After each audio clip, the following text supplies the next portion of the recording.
construindo, anuncio que xa comenzamos a traballar neste ano nunha nova Lei de Ciencia e Innovación de Galicia, que estará á altura da legislación máis punteira de Europa neste ámbito, porque queremos ser punteiros neste ámbito. Non é coincidencia que poucas semanas despois de que este Parlamento aprobase a primeira Lei de Inteligencia Artificial que se aproba nunha comunidade autónoma e en toda Europa por parte dunha rexión para garantir que o seu uso contribuye a unha administración máis útil e máis eficaz e a seguridade dos ciudadanos, non é casualidade que agora queramos dar este salto para ter certezas nun mundo dominado polas incertezas.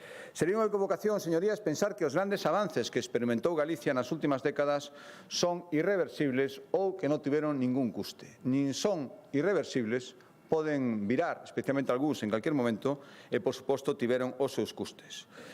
Por lo tanto, asegúrelles que a Xunta non se vai permitir relaxacións nin distraccións, nin caemos nos cantos de serea que invitan a deixar pasar as oportunidades para, a través da indefinición, de non mollarse, de non molestarse, de non equivocarse, aproveiten outros. Eu digo que con a confianza desta xente, o apoio deste Parlamento, o espero tamén dos grupos de oposición en cuestións fundamentais, propóñolles que sigamos a pensar nunha Galicia en grande. E pensar Galicia en grande supón afondar en cohesión e vertebración. Ningún dos nosos 313 concellos ten que sentirse descolgado dos avances colectivos. E para iso hai que ter máis infraestructuras de transporte. En eixos como Santiago Estrada estamos traballando, Lugo Monforte estamos traballando, Tuia Guarda estamos traballando, Costa da Morte estamos traballando, Brión Nolle estamos traballando ou Costa Norte estamos traballando. E outros moitos nos que traballaremos no futuro, cando culminemos estas obras, 9 de cada 10 galegos estará a menos de 15 minutos dunha vía de altas prestacións. E isto é un orgullo para todos. Temos que dotarnos de máis infraestructuras tecnolóxicas. O traballo en remoto supón oportunidades. Nómadas digitais son unha oportunidade e temos que atraelos hacia Galicia, especialmente hacia os pequenos concellos que ofrecen especialmente a calidade de vida que están buscando. Por iso hai que seguir cos plans para que as zonas máis afastadas da xeografía galega conten tamén con cobertura de datos. Estamos ahora mesmo nun plan que vai beneficiar a 210 aldeas nas que viven máis de 5.200 persoas e nas que todos estes nómadas digitais, a parte dos seus habitantes que teñen todo o dereito do mundo, poden fixalo como lugar de residencia. E hai que apostar pola mobilidade sustentable. En Galicia, xa os menores de 21 e os maiores de 65 non pagan o transporte, o autobús, o transporte público. Hai que seguir implantando melloras, hai que seguir avanzando e, por suposto, hai que seguir vertebrando a nosa terra. Nas competencias que temos, falei antes das grandes infraestructuras, a parte das tarefas de conservación que consumen moitos recursos, e aquí teño que pedir tamén ao Goberno Central e vertebrar en materia de estradas, se entende moito máis que en calquer outro aspecto, ese traballo hai que facelo. Hai moitísima marxe de mellora nas conexións ferroviarias de Ferrol e Lugo, tantas veces afastadas e ignoradas por este Goberno especialmente, pero tamén polos anteriores, e hai que decilo. Nos enlaces con Portugal non sería de recibo que se chegara dende o lado da fronteira portuguesa o noso lado e que en Galicia, en España, seguíramos con todos estes estudios, todos estes proxectos, todas estas dilacións ás que o Goberno Central nos ten tan acostumados. Galicia aí xógase moitísimo. As infraestructuras ferroviarias, as portuarias, as gasísticas, non podemos quedar illados. Galicia tuvo que buscarse a vida para non quedar illado, non ser unha illa enerxética en canto gas e futuramente o hidróxeno.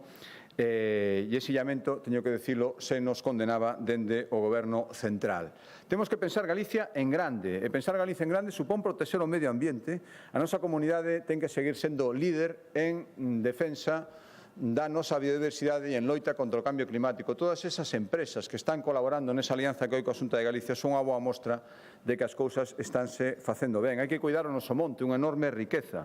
Un monte ben xestionado e aproveitado e un monte protegido, un monte que non ten por que arder, e por iso seguiremos apostando pola economía forestal, que é o sustento de moitísimas familias, especialmente en determinadas zonas de Galicia. Seguiremos apostando polas agrupacións de propietarios ao noso monte e tomaremos en tempo e prazo unha decisión sobre a moratoria do eucalipto a que máis beneficie os intereses xerais de Galicia, escoitando a todos os afectados.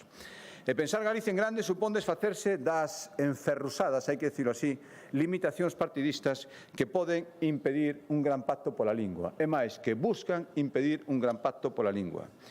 Na sociedade galega hai un amplísimo consenso que debe ter o seu reflexo a nivel político. Non pode ser que os consensos da sociedade, cando chegan á política, salten polos aires por intereses partidarios, partidistas e electoralistas. Con esa finalidade, a Xunta tomou a iniciativa, mantén a súa man tendida. A sigue mantendo, a pesar dos evidentes signos, das evidentes mensaxes que estamos recibindo dos do non, dos de sempre, que non lles interesa. E se non lles interesa, nos, sí. Os retos da lingua son moitísimos.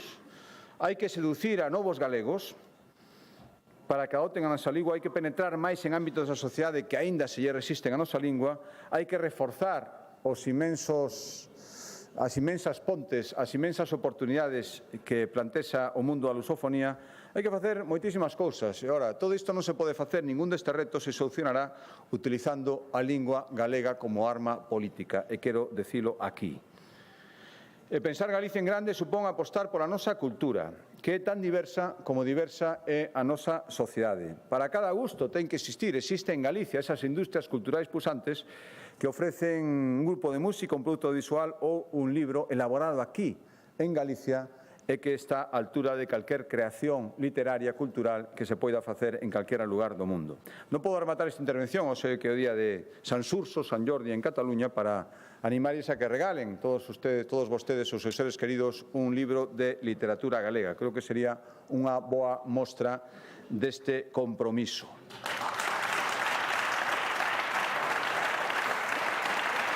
E, señorías, pensar Galicia en grande tamén é promover o deporte, os enormes deportistas que temos en Galicia, tanto os de altísimo nivel, que provocan tantos momentos de orgullo, tantos momentos de satisfacción aquí en Galicia, como os centos de miles de rapaces e rapazas de todas as idades que fan deporte, que facemos deporte todos os días en Galicia. Unha sociedade saudable e chea de enerxía. Práctica deportiva de base. A Xunta investiu nos últimos tempos 14 millóns de euros en axudar tanto en instalacións propias como os concellos a que teñan en boas condicións as súas instalacións deportivas. E o deporte de élite, no que a nosa terra, como decía, existen motivos de moito orgullo, máis de 1.500 deportistas deste nivel, de alto nivel, que terán no futuro centro de alto rendemento en Pontevedra, o mellor dos campamentos base para todos eles. E pensar Galicia en grande é amar esta terra tal e como é, amala tal e como é, coas nosas particularidades, coas nosas diferencias, coa nosa historia que nos une moito máis que as diferencias, coas nosas ambicións individuais e colectivas, axudándonos mutuamente a levantarnos das caídas que as haberá, as houbo, as hai, as haberá, e tamén celebrando xuntos os acertos. Os grandes acertos son sempre colectivos e tamén son moitos. E pensar Galicia en grande é gobernar coa vista posta non en hoxe, non en mañán, que tamén, nin en pasado mañán, e moito máis, no próximo ano, nos próximos anos, incluso nas próximas décadas. Hai que ser ben consciente de que as decisións axeitadas, as que hai que tomar, non sempre se reciben no inmediato, coa comprensión necesaria. O fácil é intentar facer o que dura 10 segundos, pero iso non é futuro, e iso non é pensar nos que teñen que vir detrás de nós. Pensar Galicia en grande é afrontar o futuro cunha mestura moi galega, realismo e optimismo, propia dos povos que prosperan. Hai que facelo en clave de sí, e sen deixarnos arrastrar polo que os de sempre e dende sempre se opoñen a todo, os do non por sistema. Iso non é pensar Galicia en grande. Pensar en Galicia en grande, señorías, é confiar na nosa terra e na nosa xente. Nada máis e nada menos. Confiar no que somos e no que podemos chegar a ser. Creo que o mundo aínda non sabe ata que punto Galicia e calidade son a mesma cousa. Eu lles pido que nos axuden a demostralo, todos xuntos e todas xuntas. Moitísimas gracias. Gracias, presidente.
Suspendemos a sesión hasta as 16 horas. Boa tarde.